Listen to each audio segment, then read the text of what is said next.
అపొస్తలుల కార్యాలు 2వ అధ్యాయం 2:24.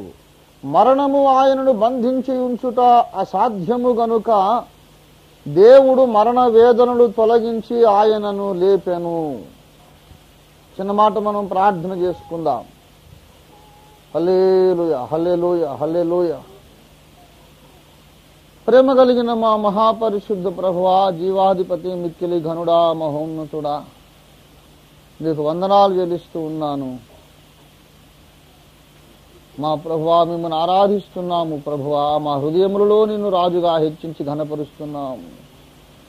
నీవు మంచి దేవుడవు, గొప్ప దేవుడవు, నిజమైన దేవుడవు, సత్యవంతుడవు, త్రికాలజ్ఞుడవు, త్రికాల సంభవములు మాకు తెలియజేసేవాడవు, మాకు భవిష్యత్తు జ్ఞానమును కలిగించేవాడవు, భవిష్యత్తుకు మమ్మను సిద్ధపరుస్తున్నవాడవు కనుక నీకే వందనాలు తండ్రి.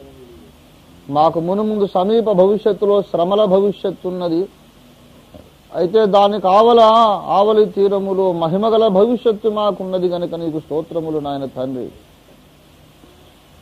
నీ దీన సేవకుడు పరిశుద్ధులందరిలో చిన్నవాడు, అల్పుడు, బలహీనుడు, ఏది చేతగానివాడు, ఎందుకు కొరగాని వాడు అయినప్పటికీ సంసోను చేతిలో గాడిద దవడ ఎముకను వాడుకున్నది తిని చిన్నవాడైన మీ దాసుని వాడుకోవడానికి మీరు ఇష్టపడ్డారు కనుక నీకు స్తోత్రములు తండ్రి.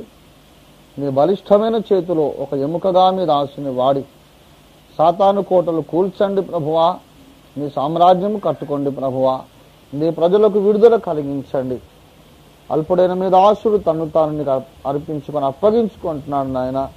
సహాయము చేయండి, సహాయము చేయండి. మమ్మల్ని అందరూ మీ శిలువ రక్తము చేత శుద్ధి చేసి ఇప్పుడు నీ వాక్యమును ధ్యానించబోచుండగా మాకు వినుటకు శ్రద్ధ, ఏకాగ్రత, గ్రహించుట జ్ఞానము, ఆ ప్రకారము జీవితంలో దాన్ని అనుభవించుటకు ప్రభువాని పరిశుద్ధాత్మ శక్తి సామర్థ్యం మాకు దయచేయండి. నీ వాక్యం పంపించమని యేసునామమున వేడుచున్నాం తండ్రి. ఆమేన్, ఆమేన్. ప్రభునందు ప్రియులారా, ఈనాటి ప్రసంగానికి మనం ఒక పేరు పెట్టుకోవలసి ఉంటే దానికి ఏమని పేరు పెట్టాలంటే పునరుద్ధానమునకు దారి. క్రీస్తు సంఘమైన మనము ఒక భవనముతో, మందిరముతో, కట్టడముతో పోల్చబడి ఉన్నాం. సంఘం అనేది దేంతో పోల్చబడింది? మందిరముతో పోల్చబడింది. దేవుని సంఘము, దేవుని మందిరములో అనగా జీవము గల దేవుని సంఘములో అన్నాడు.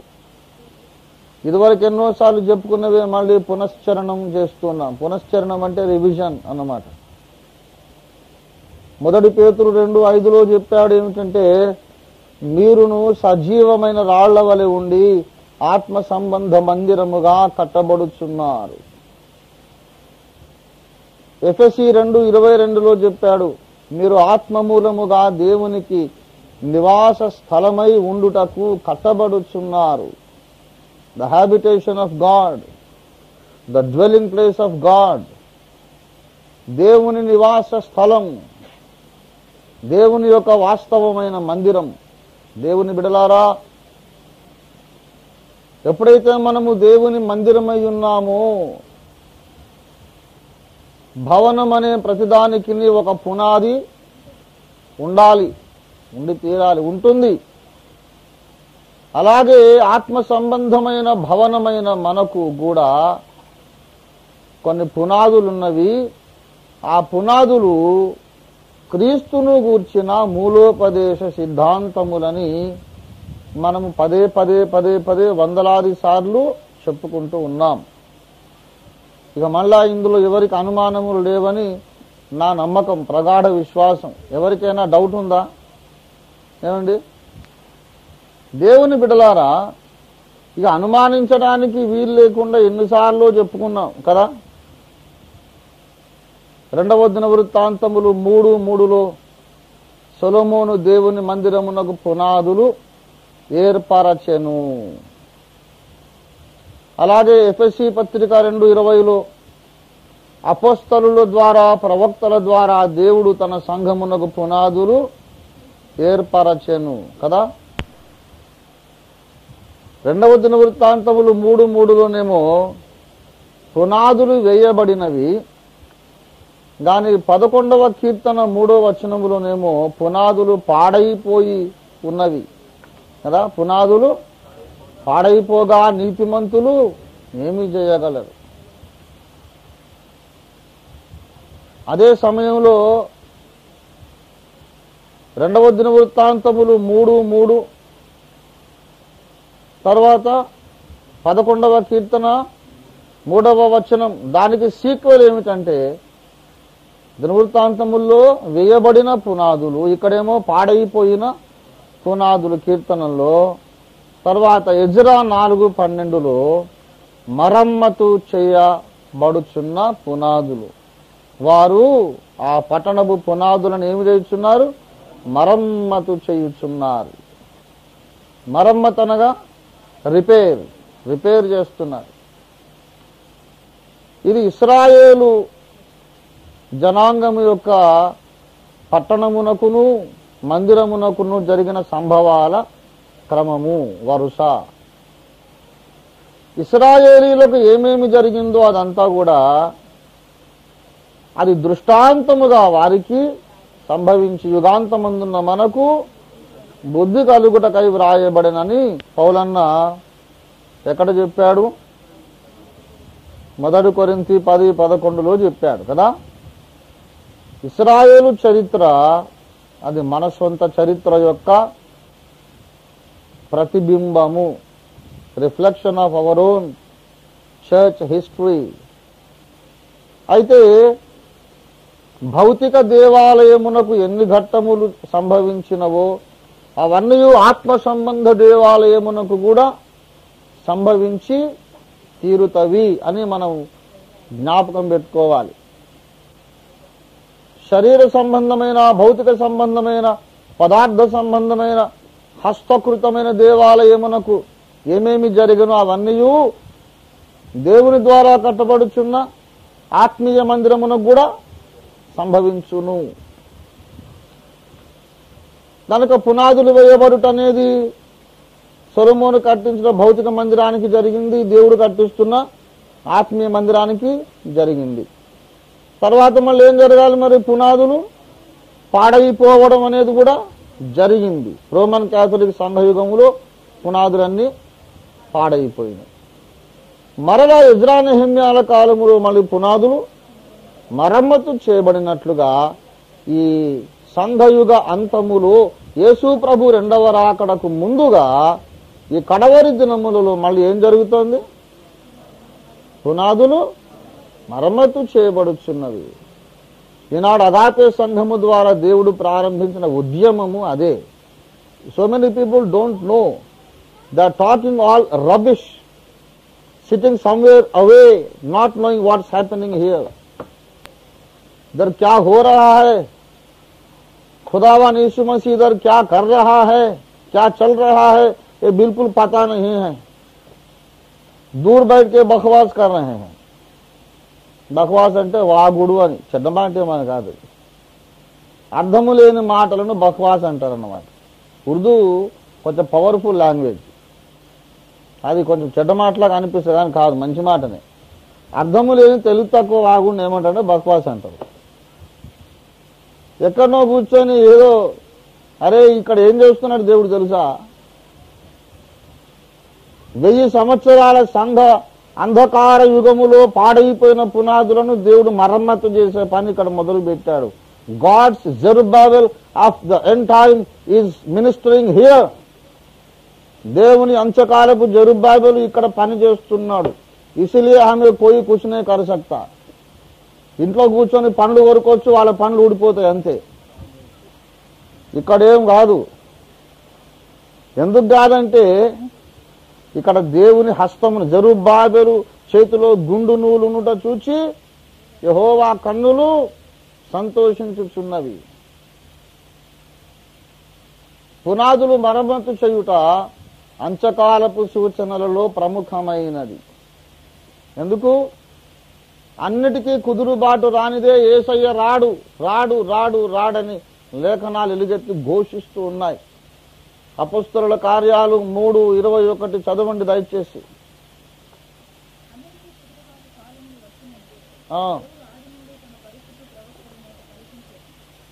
అన్నిటికీ కుదురుబాటు కాలములు వచ్చును అని దేవుడు ఆది నుండి తన పరిశుద్ధ ప్రవక్తల నోట పలికించెను. అంతవరకు యేసు పరలోక నివాసిగా ఉండుట ఆవశ్యకము. దేవునికి స్తోత్రం కలుగునుగాక. దేవుని బిడ్డలారా, అంతవరకు యేసు పరలోకవాసిగానే ఉండును. ఏ వాసిగా ఉండును అంటే అర్థం ఏంటి? భూలోకమునకు రాడు, ఇక అక్కడే ఉంటాడని అర్థం. ఎప్పటిదాకా అక్కడే ఉంటాడు? అన్నిటికీ కుదురుబాటు కాలాలు వచ్చేదాకా ఆయన అక్కడే ఉంటాడు. కుదురుబాటు అనేది ఎక్కడ మొదలు కావాలి? ముందు గోడలు కట్టి సున్నం వేసి వైరింగ్ చేసి అప్పుడు పునాదులు చదవడం మొదలు పెడితే బడబడమే మొత్తం మన నెత్తి మీద కూలి మనం చచ్చిపోతాం.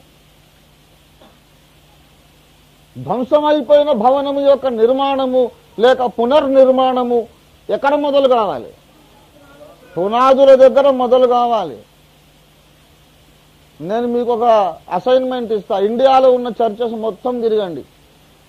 గత 10 సంవత్సరాలు బట్టి ఆ సంఘంలో జరిగిన ప్రసంగాలన్నీ ఎప్పుడెప్పుడు ఏం చెప్పాడో మొత్తం తీసి చూడండి. ఎవరైనా ఎక్కడైనా పునాదుల సంగతి మాట్లాడుతున్నాడని మీరు చూడండి. ఎవరైనా మాట్లాడుతున్నారు. No one talks about the foundation because they don't have the vision of the restitution of all things. దర్శనం లేదండి. అమెరికా పైసలు ఉన్నాయి, కోట్లున్నాయి, కోర్టు మీద దూసుముడు వేసుకోవడానికి ఒక టైం ఉంది, బ్యాంకులో డబ్బులున్నాయి, కార్లున్నాయి, అంతే మురిసిపోతున్నారు దేవుడు వాడుకుంటున్నాడని. అరే, దేవుని ప్రణాళికకు నువ్వు చేసే సేవకు ఆమెడ దూరం ఉంది. దేవుడేమో తూర్పుకు ముఖం పెట్టిపోతే నువ్వు పడమటి ముఖం పెట్టిపోతున్నావు. దేవుని వెనక నడుస్తున్నారా వీళ్ళు? ఏమన్నా దేవుని జత పని వాళ్ళ? దేవుడేమో అన్నిటికీ కుదురుబాటు జరగవలేను అప్పటిదాకా యేసయ్య రాడు, అక్కడే ఉంటాడని దేవుడు చెప్తుంటే వీళ్ళేం చెబుతున్నారు? ఏది కుదురుబాటు జరగనక్కరలేదు. ఎక్కడ చెత్త అక్కడనే ఉండవచ్చును, యేసు వచ్చి అన్ని చూసుకొను. ఆయన వచ్చినాక అన్ని సెట్ అవుతాయట. అరే తిక్కలోడ, ఆయన వచ్చిన తర్వాత సెట్ కావడం కాదు, అన్ని సెట్ అయినాక ఆయన వస్తాడని బైబిల్ చెబుతుంది. దేవుని స్తోత్రం కలుగును గాక. అర్థమైందా? గట్టిగా మాట్లాడుకుంటే ఒక్కోసారి అర్థం కాదు. కొంతమంది ఓఫీర్ గారు వస్తే తిడతాడండి అని అంటారు.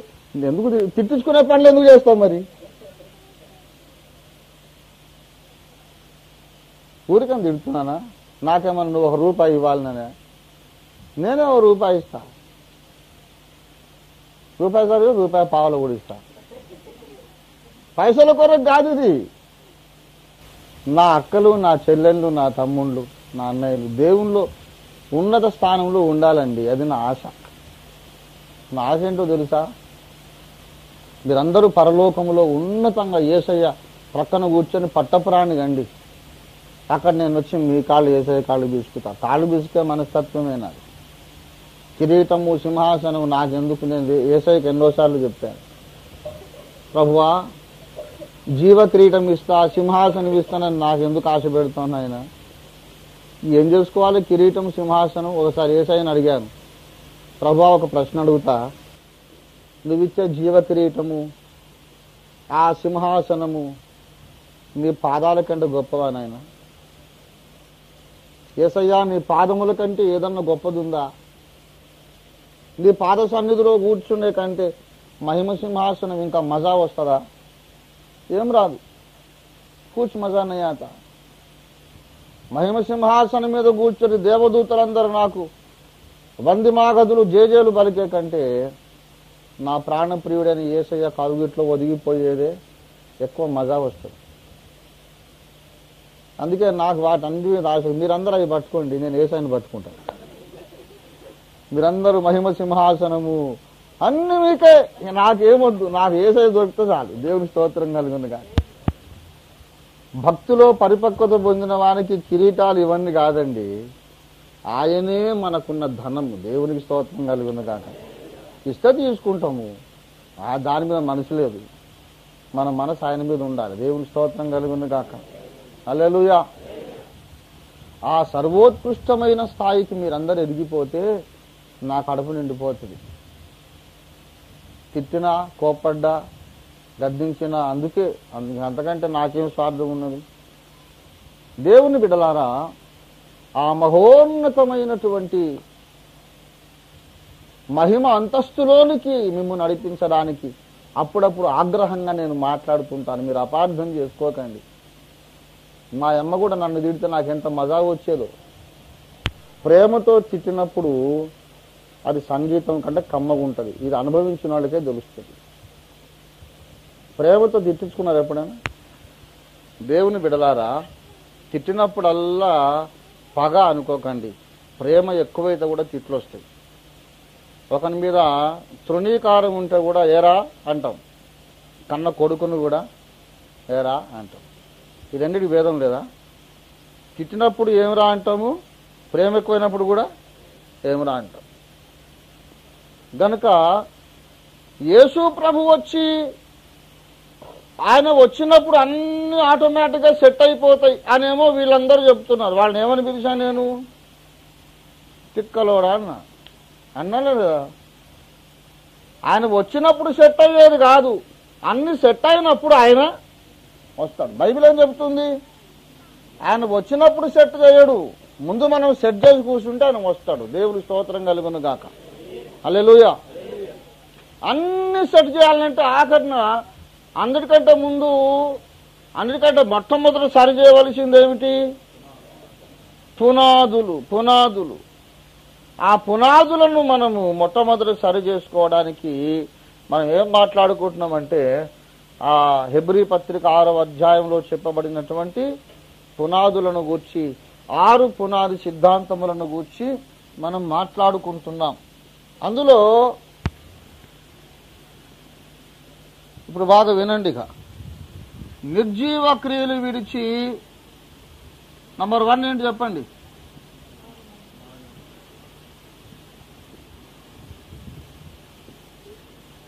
మారు మనస్సు. ఫుల్ ఫామ్ మీరు రాసుకోండి. తర్వాత రెండవది ఏమిటి? మూడవది ఏమిటి? బాబు. Short form. మొదటిది ఏంటిది? మామ. రెండవది? నాలుగవది ఏంటిది?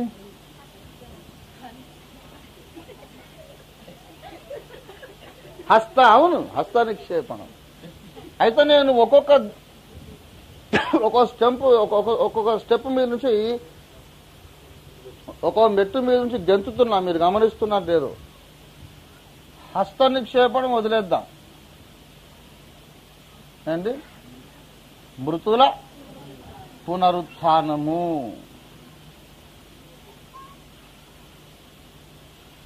ఇక్కడ మనము పోయిన వారంలో ఆపేశాం, అవునా కాదా? ఇక్కడ ఆపాం, జ్ఞాపకం ఉందా? మృతుల పునరుద్ధానము అని ఎందుకు చెప్పాలి? బ్రతుకున్నవాడు ఎప్పుడైనా పునరుద్ధానం చెందుతాడా?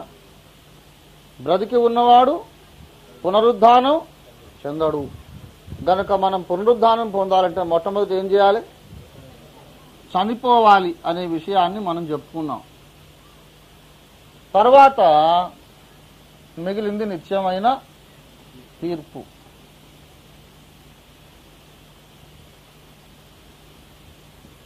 ఓకే. ఈ మృతుల పునరుద్ధానం అనే ఈ అనుభవములోనికి దారి ఏమిటో మనం ఇవాళ నేర్చుకుందాం. దారి ఏమిటో చూద్దాం. తొందరగా 3 ముక్కలు చెప్పి ముగించేస్తాం. అపోస్తలుల కార్యములు 2వ అధ్యాయం 24 కదా మన మూల వాక్యం కదా. మూల వచనం ఏంటి? 2:24 యాక్ట్స్ ఆఫ్ అపోస్టల్స్. దేవుడు మరణ వేదనలు తొలగించి ఆయనను లేపెను. దేవుడు మరణ వేదనలు తొలగించి ఆయనను లేపెను. దేవుని బిడ్డలారా గమనించండి, యేసుక్రీస్తు ప్రభువు పొందిన పునరుద్ధానము మనము పొందవలసిన పునరుత్థానమునకు ఒక సాదృశ్య పాఠమై ఉన్నది. యేసు పునరుద్ధానములో మనం పాలు పొందాలంటే యేసు మరణించినట్లు మనం మరణించాలి అండి. యేసు మరణించినట్లు మనం మరణించాలి. ఎట్లా మరణించాలంటే నేను ముక్కుసూటిగా చెప్పేస్తాను, ఇంకా సమయం ఎక్కువ తీసుకోను. యేసు మరణము ఇచ్ఛాపూర్వక మరణం. It was a voluntary death. समझेगा? समझे नहीं समझे? समझ गए? It was a voluntary death. లూకా సువార్త 23వ అధ్యాయము 46వ వచనములో ఏమని రాయబడిందో చూడండి. అప్పుడు యేసు గొప్ప కేక వేసి, తండ్రి నీ చేతికి నా ఆత్మను అప్పగించుకొనుచున్నాను. తండ్రి నీ చేతికి నా ఆత్మను అప్పగించుకొనుచున్నానని ఆయన తన్ను తాను అప్పగించుకున్నాడే తప్ప ఆయనను ఎవరును బలవంతము చేయలేదు. యోహాను సువార్త 10వ అధ్యాయము 18వ వచనము చూడండి. 10-18 చదవండి తొందరగా. అది అక్కడి నుంచి ఎవడును నా ప్రాణము తీసుకొన్నాడు, నా అంతటా నేనే దాన్ని పెట్టుచున్నాను, దాని పెట్టుటకు నాకు అధికారము కలదు, తిరిగి తీసుకొనుటకు నాకు అధికారము కలదు. విశ్వాసి పొందవలసిన మరణ పునరుద్ధానములు అనగా విశ్వాసి పొందవలసిన బాప్తిస్మములు, ఇదంతా దేని కిందకు వచ్చింది? బాప్తిస్మములను గూర్చిన బోధ. బాప్తిస్మములో 2 భాగములున్నవి. ఒకటి మరణించుట, రెండవది తిరిగి లేచుట. గనుక ఈ మరణ పునరుద్ధానముల సంగతి మనం మాట్లాడుకుంటున్నాం. యేసు పొందిన బాప్తిస్మములు మనమును పొందవలెను. యేసు పొందిన మరణ పునరుద్ధానములు మనమును పొందవలెను. అందులో ఎన్ని ఉన్నాయని చెప్పి, ఎన్ని మరణ పునరుద్ధానములు ఉన్నవి? యేసు పొందినట్లు మనము క్రైస్తవ జీవితములో పొందవలసిన మరణ పునరుద్ధానములు ఎన్ని మరణాలు పొందాలి? 3 మరణములు పొందవలెను. మొట్టమొదటిది లోకమునకు మనము చావవలెను, తర్వాత పాపానికి చచ్చిపోవాలి, తర్వాత స్వచిత్తమునకు లేక స్వయము అహము అనే దానికి మనం చచ్చిపోవాలి. అయితే పునరుద్ధానం అనేది మనకు సంభవించాలంటే మనము చచ్చిపోవడానికి మనం ఇష్టపడాలి. మనం ఏం చేయాలండి? మనము చచ్చిపోవడానికి ఇష్టపడాలి. బలవంతాన్ని నిన్నెవరైనా చంపితే నీకు క్రీస్తుకు వచ్చిన పునరుద్ధానము రాదు. యోహాను సువార్త 12వ అధ్యాయము చూడండి, 23వ వచనం. అందుకు యేసు వారితో ఇట్లనేను,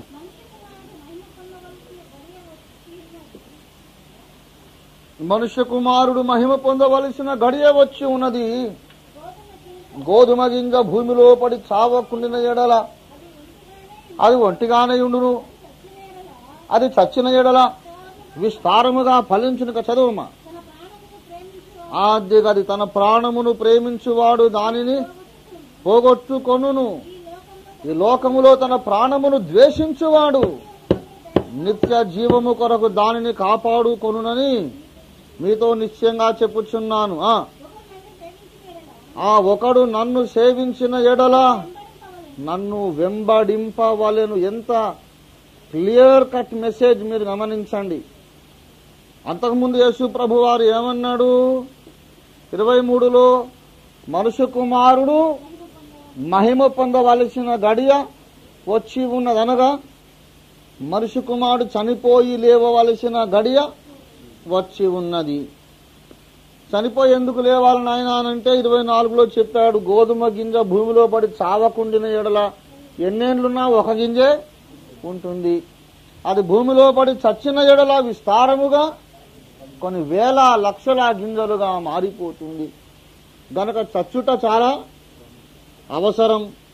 మరి చచ్చిపోవడం ఎట్లా? కష్టం కదా ప్రభువా అంటే 25లో దానికి చెప్పాడు, తన ప్రాణమును ప్రేమించువాడు దానిని పోగొట్టుకొనును, ప్రాణమును ద్వేషించువాడు దానిని నిత్యజీవము కొరకు సంపాదించుకుంటాడు, కాపాడుకుంటాడు. కనుక ప్రాణమును ద్వేషించుట అది రావాలి. I hate to live, I hate to live. దాన్ని 3 రకాలుగా చెప్పుకోండి. ఏమండి? I hate to live for A, the world, B, sin, self. తెలుగులో రాసుకోవాలంటే నేను ఈ క్రింది విషయములకు జీవించి ఉండుటను అసహ్యించుకొనుచున్నాను. నేను ఈ క్రింది విషయములకు జీవించి ఉండుటను అసహ్యించుకొనుచున్నాను అని కింద పెట్టండి, ఏబిసిడీలు పెట్టండి.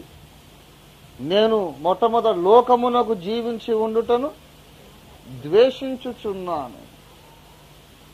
తర్వాత పాపమునకు బ్రతికి ఉండుటను ద్వేషించుచున్నాను. నా స్వచిత్తమునకు బ్రతికి ఉండుటను నేను I hate to live for my own self. You must learn to hate. I ask you, do you really hate to live? Or do you love to live? బ్రతుకుట నీకు ఎక్కువ ఇష్టమా, చచ్చిపోవుట నీకు ఎక్కువ ఇష్టమా? క్రీస్తు యేసు శిలువ యందు తప్ప మరి దేని యందును అతిశయించుట నాకు దూరమగునుగాక. ఒకవేళ నీకు బ్రతకడమే ప్రియమైతే, చావడం నీకు అయిష్టమైతే, చావడం నీకు ఇష్టము లేకపోతే ఆ క్రింద ఒక మాట అన్నారు ప్రభువారు. యోహాను 12వ అధ్యాయము 26లో, ఒకడు నన్ను సేవించిన ఎడల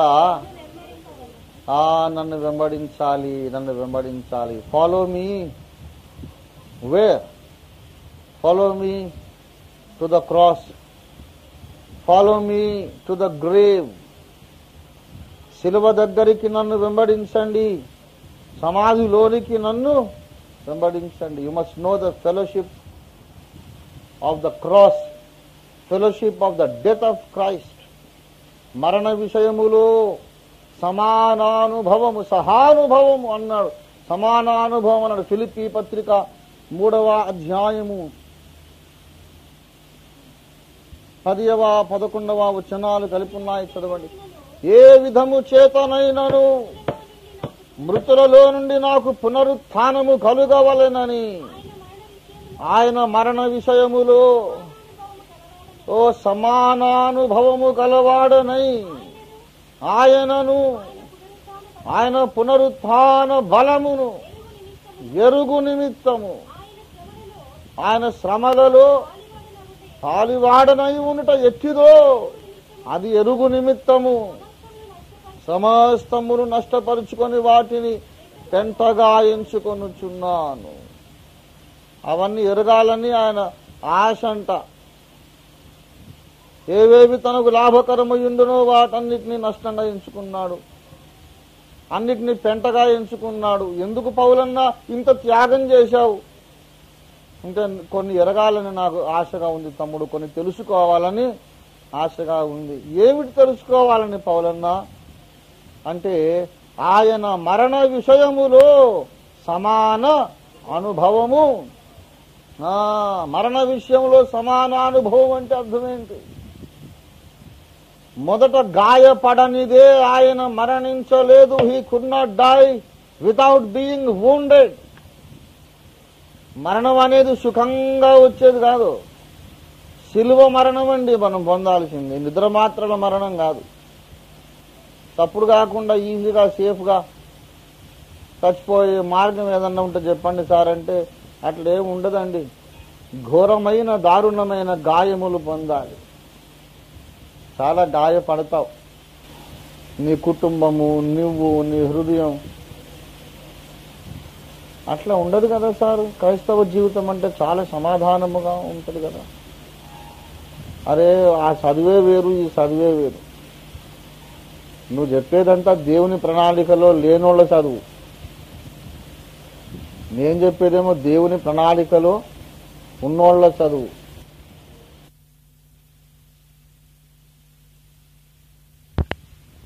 దేవుని ప్రణాళిక తెలియనోడు అన్ని ఏదో మాట్లాడతాడు, మెట్ట వేదాంతం, non sense. The prince of piece, ఆయన పీస్ ఇస్తాడు, సమాధానం ఇస్తాడు. సమాధానం బాబు, ఆయన సమాధానం ఎక్కడ చేస్తారంటే పాపికిని దేవునికి మధ్యలో సమాధానం. ఈ పాపములు పరిహరించుట చేత he makes piece between the sinner and the Holi God. కానీ మనుషుల మధ్యలో సమాధానం కాదు. యేసయ్య ఏమన్నాడు? నేను సమాధానము కలుగజేయ వచ్చితునని తలంచుచున్నారా? కాదు కాదు కాదు, సమాధానమును కాదు, భేదమునే కలుగజేయ వచ్చితును. ఇప్పటి నుండి ప్రతి ఇంటిలో 5గురుంటే 3 వేరుపడి, 3 ఇద్దరికి విరోధంగా, ఇద్దరేమో 3కి విరోధముగా ఉందరు. భార్య భర్తకు విరోధముగా, భర్త భార్యకు విరోధముగా ఉండును అనడా లేదా? అన్నాడు. తెలియదు చాలా మందికి. లూకాసు వార్త 12వ అధ్యాయము. తండ్రి కుమారుడికిని, కుమారుడు తండ్రికిని, తల్లి కుమార్తెకును, కుమార్తె తల్లికిని. 52.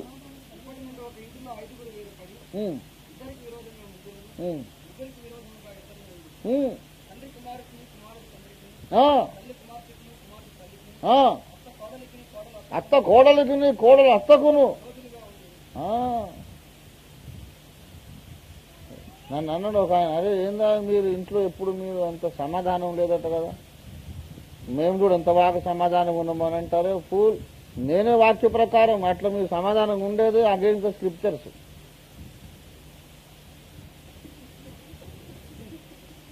నువ్వే వాక్య వ్యతిరేకంగా బ్రతుకుతున్నావు, నువ్వు పరలోక రాజ్యానికి రావు. పరలోకాన్ని రావాలని తొందరగా దెబ్బలాడుకోండి అంతే. అరే ఏందా ఉల్టా పల్టా చెప్తున్నావు, నన్ను కన్ఫ్యూజ్ చేస్తున్నావు. కన్ఫ్యూజ్ కాదు, బైబిల్ చేసి యేసుప్రభు అన్నాడు. యేసుప్రభు అన్నాడు లేదా? Bible tells it very openly. నేను సమాధానం కలుగజేయటకు రాలేదు, భేదమునే. గనక దేవుడు మన కుటుంబంలో కార్యం చేస్తే ఏమొస్తుంది? ఏదన్నా కుటుంబంలో భేదం రాలేదంటే అక్కడ ఏం చేయలేదు, దేవుడు కార్యం చేయలేదు.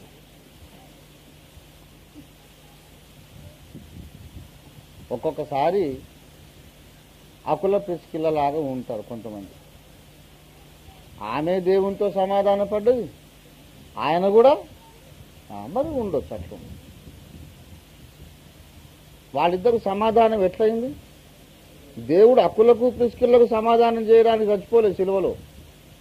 అకులను దేవునితో సమాధాన పరిచాడు, ప్రిస్కిల్లను కూడా దేవునితో సమాధాన పరిచాడు.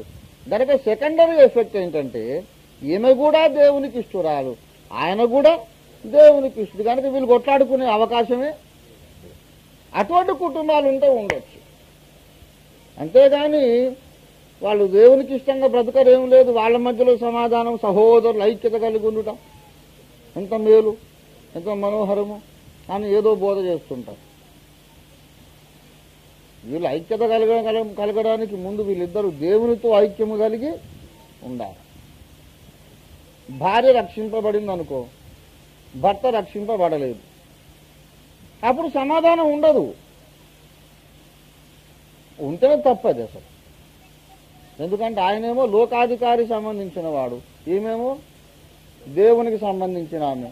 ఇద్దరికి ఎట్లా సమాధానం ఉంటుంది? వెలుక్కు చీకటికి సంబంధం ఉంటుందా? ఏదో సమాజం కొరకు బాగున్నారా, ఏమండి భోజనం చేస్తారా అని ఏదో వీళ్ళు పైకి ఉంటుంటారు, కానీ లోపల మాత్రం అడ్డు కూడా ఉంది. అప్పుడు వాళ్ళిద్దరు కలిపి, అమ్మా నువ్వు నేను ప్రభువునకు వలె నీ పురుషుని లోబడి ఉండము, ఓ సహోదరుడా నువ్వు క్రీస్తు సంఘమును ప్రేమించినట్టు ఈమెను ప్రేమించవలను అంటే గెటౌట్ తిక్కలోడా అంటాడు ఆయన. క్రీస్తు ఏంది, సంఘాన్ని ప్రేమించేదేంది, నేను ఈమెను ప్రేమించేదేంది, అసలు దేవుడు ఎక్కడ ఉన్నాడు, యేసుప్రభు దేవుడు అని ఎవరికి రుజువు, ఎట్లా వాడంతా వేరే లాంగ్వేజ్ మాట్లాడతాడు.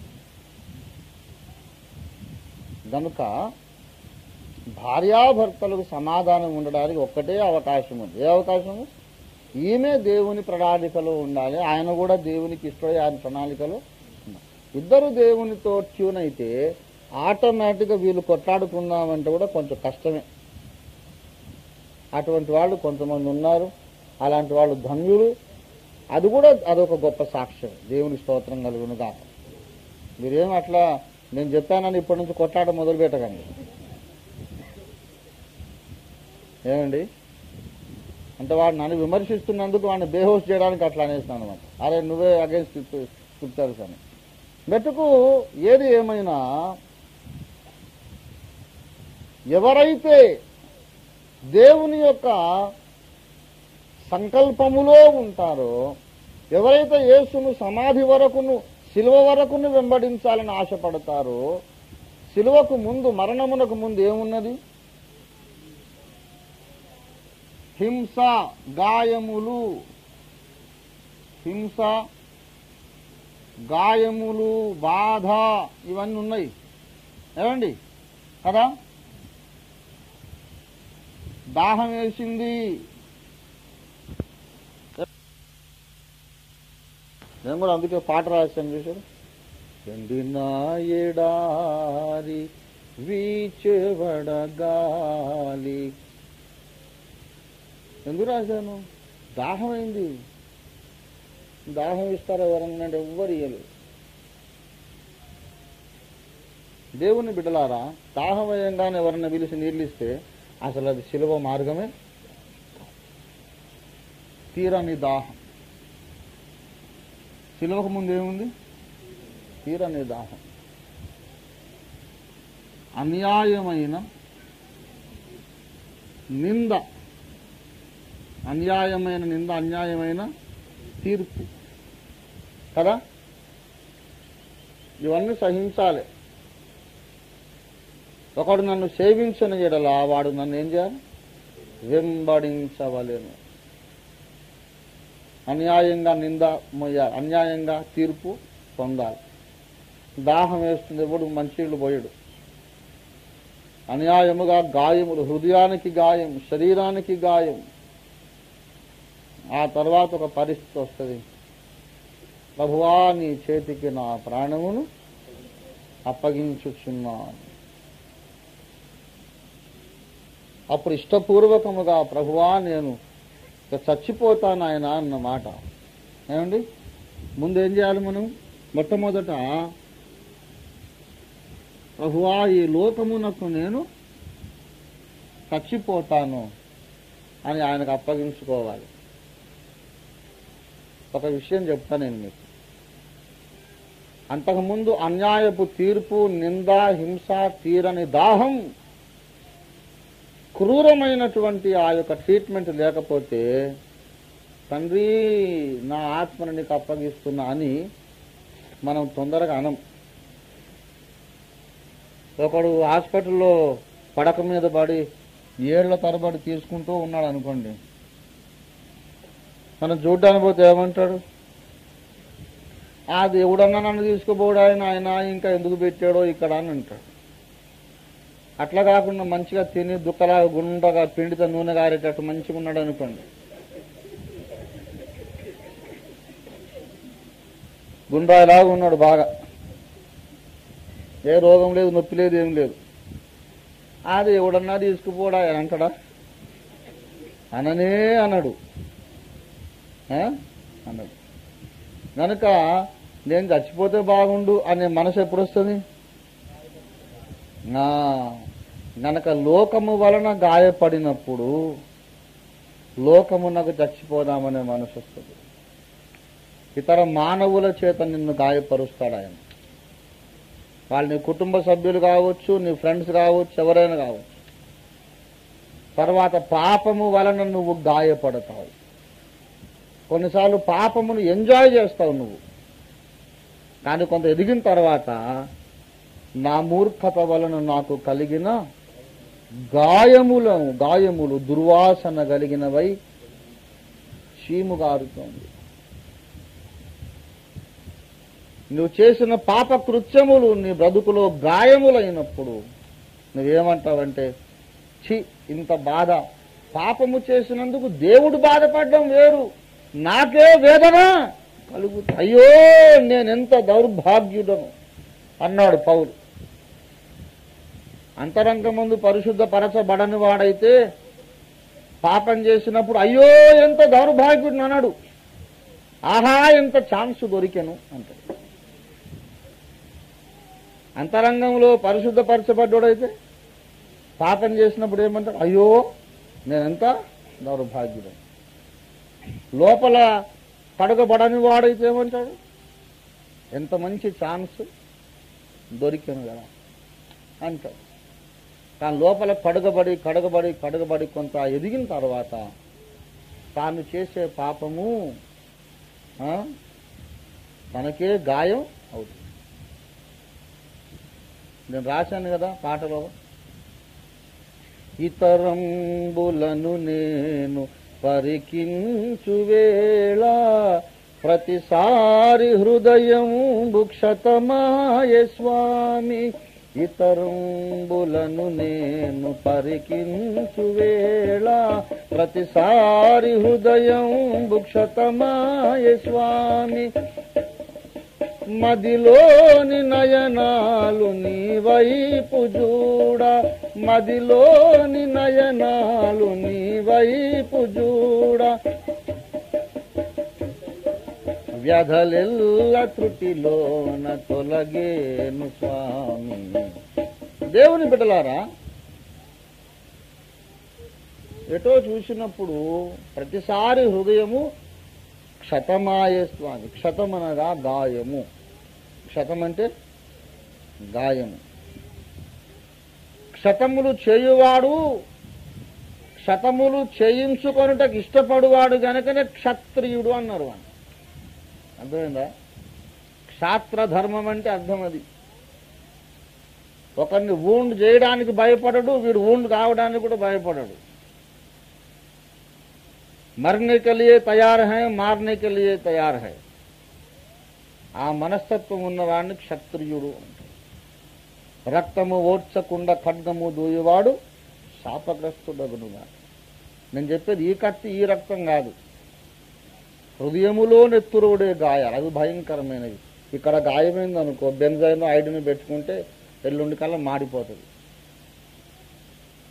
దాని హృదయములో గాయము ఏండ్ల తరబడి బాధ పెడుతుంది. ఎప్పటికో గాని మానదు. 20-25 ఏళ్ళకు కూడా కొన్ని గాయాలు మానవు. గనక లోతైన హృదయపు గాయముల చేత దేవుడు మనలో నుంచి ఒక కేక పెట్టిస్తాడు. ఏమని? తండ్రి, నా ఆత్మను నీకు అప్పగించుచున్నాను. మరణాపేక్ష కలుగుతుందన్నమాట. మరణాపేక్ష. లోకులు నిన్ను హింసించినప్పుడు లోకమునకు చచ్చిపోవడానికి నీకు సిద్ధ మనస్సు కలుగుతుంది. నీ పాపములు నిన్ను గాయపరిచినప్పుడు పాపమునకు చచ్చిపోవాలనే మరణాపేక్ష కలుగుతుంది. తర్వాత నీ స్వచిత్తము నిన్ను గాయపరచాలి. you'll be hurt by fulfilling your own wishes and your own will. What I am telling you is something very deep. పైపైన అర్థం కాదు. కొన్నిసార్లు మనం జీవితంలో ఆరంభంలో మనకు ఎలా ఉంటుందంటే, నేను ఏది కోరుకుంటే జరగాలి, నా మాట నెరవేరాలి, నా ఇష్టమే నెరవేరాలి, నేను అనుకున్నట్టే జరగాలి, నా మాటకు ఎవరైనా ఎదురు చెబితే నేను ఒప్పుకోను. నా మాటకు ఎదురెవరొచ్చినా నేను సహించను, నేను చెప్పినట్టే వినాలి అని ఒకప్పుడు మనం అనుకుంటాం. గాని ప్రియులారా, లోకమును ఎదిరించి, కుటుంబాన్ని ఎదిరించి, తల్లిదండ్రులను ఎదిరించి, మొత్తం సమాజాన్ని ఎదిరించి నీ చిత్తము నువ్వు నెరవేర్చుకుంటావు. కొన్నిసార్లు అందరిని ఎదిరించి నువ్వు సాధించుకున్నది నీకు పెద్ద గాయమైంది. కొంతమంది యమా భయంకరంగా కొట్టుకుంటుంటారు భార్యాభర్తలు. అదే మరి వీడు నా ప్రాణానికి ఎక్కడ దాపురించిండో అని ఏమంటారు, ఈ దయ్యం నాకెక్కడ దొరికిందో నా కర్మగాలి అని వాడంటారు. మరి వీళ్ళకు పెళ్లి సంబంధం కుదిరించిన పేర ఎవరయ్యా అని ఎంక్వైరీ చేస్తే ఎవరు లేరు, వాళ్ళ లవ్ మ్యారేజ్ అట.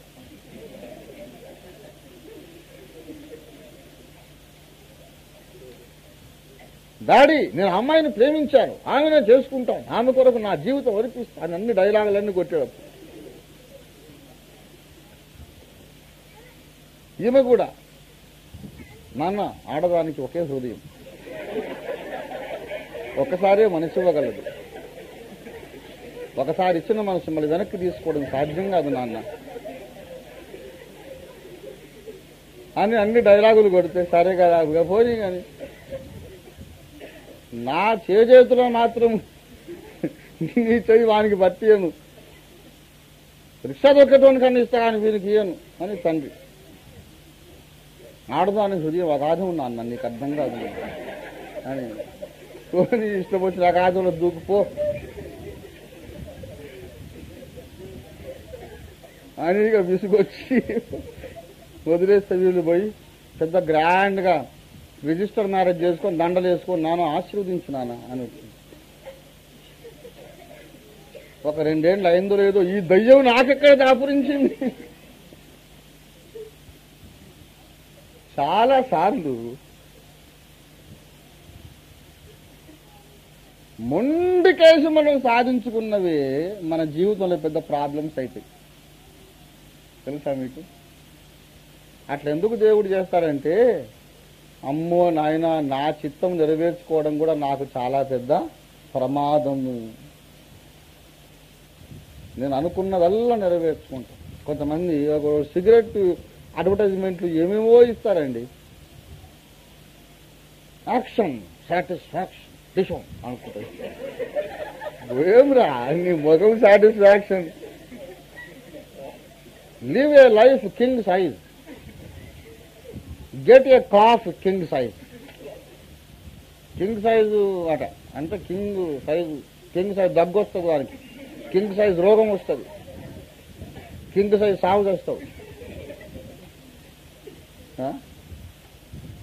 ఇంకొకటి ఏదో ఇంకొకటి cigarette advertisement, I get what I want. తెలుసా మీకు? అరే ఎంత అది పెద్ద ఆదా షోకు, కష్టపడి ఎక్కడి నుంచో కొండలు దూకి లోయలు దాటి అగాధములు దాటి కష్టం అందుకొని నేను అనుకున్నది నాకు దొరికింది. ఏంటంటే టీవీ వచ్చింది.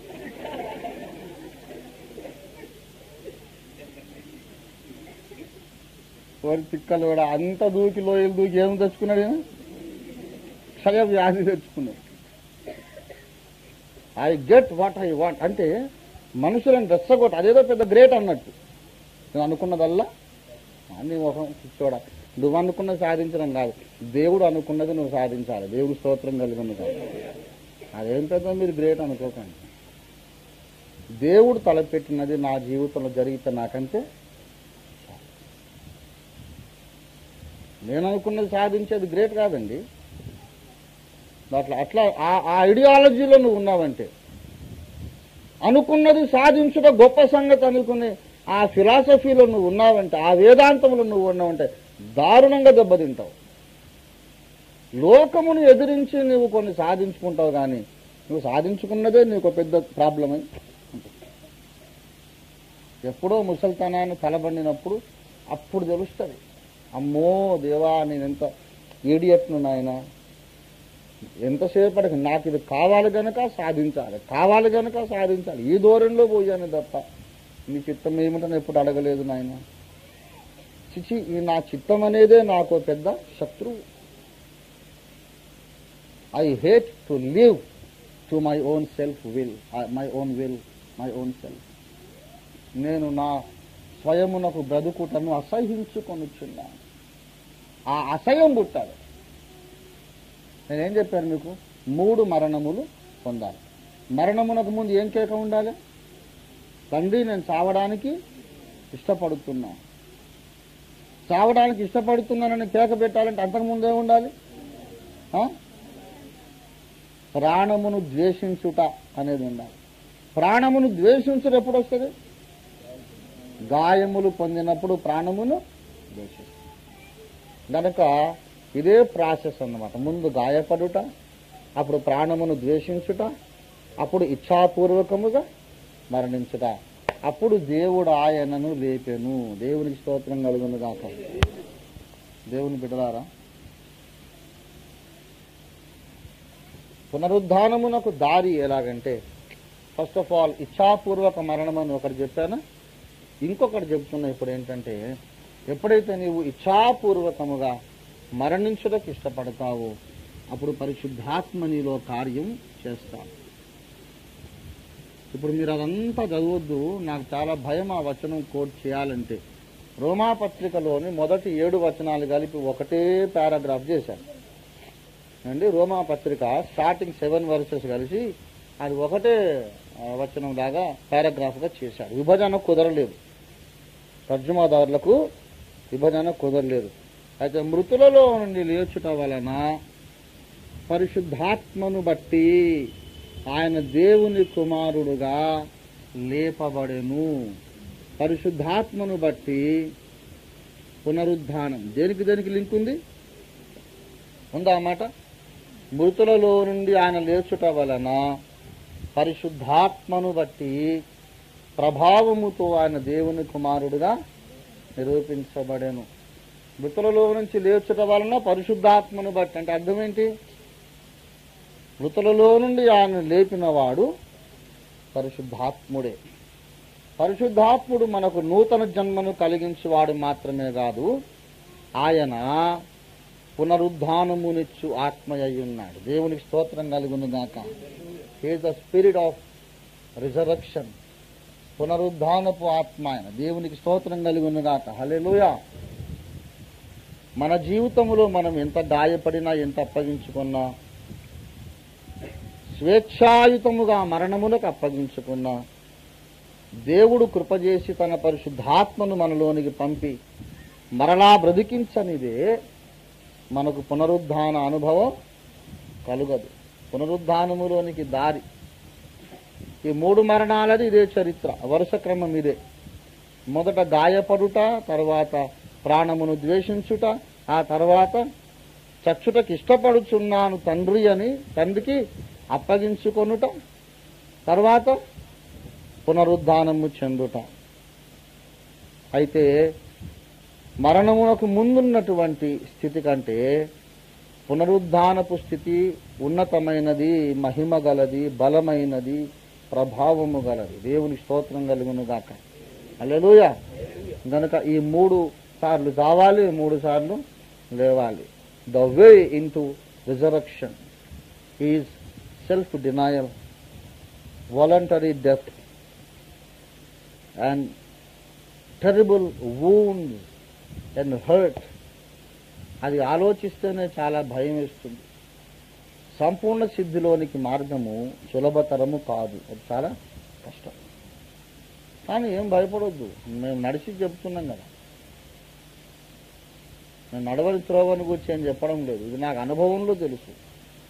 గాయపడుట మంచిది. ప్రతి గాయముకై నీకే స్తోత్రము, అవమానంబుల కొరకును స్తోత్రము. ప్రతి గాయముకై నీకే స్తోత్రము, అవమానంబుల కొరకును స్తోత్రము. నా వేదనలో నిన్ను రుచించి ఎంచితి నా వేదనలో నిన్ను రుచించితి మరి అధికముగా శ్రమకై వేడితి మరి అధికముగా శ్రమకై మేలాయను ప్రభు శ్రమనందుటనే దాసునికి ఎంతో మేలాయన. శ్రమే కలగకపోతే మరణాపేక్ష కలగదు. మరణాపేక్ష కలగకపోతే దేవుడు నిన్ను బలవంతంగా చంపడు. అది దేవుడు నిన్ను బలవంతంగా పాపమునకు చంపడు, లోకమునకు చంపడు, స్వయమునకు చంపడు. నీవిష్టపడాలి. నీకు మరణాపేక్ష కలగడం కొరకే గాయాలు పెడతాడు ఆయన. నీవు స్వేచ్ఛగా ప్రభువా నేను చచ్చిపోతానయ్యా, ఈ సచిత్వం నాకొద్దు అని నువ్వు అనేదాకా ఎదురు చూస్తాడు. అప్పుడు యేసు అప్పగించేదాకా తండ్రి ప్రాణాన్ని తీసుకోలేదు. కానీ మరణములో పాతాళములో ఉన్న యేసును తండ్రి వదిలిపెట్టలేదు. మరణ వేదన తొలగించి ఆయనను లేపెను, మనలను కూడా లేపును. దేవునికి స్తోత్రం కలుగును గాక. మనల్ని కూడా లేపుతాడు. కనుక మరణ పునరుద్ధాన అనుభవములతో మనం ఈ లోకములో క్రీస్తును పోలి మనం జీవిద్దాం. ప్రభు మనకు సహాయం చేయను గాక. అందరము ప్రార్థన చేసుకొని ముగించుకుందాం. తలలు వంచండి.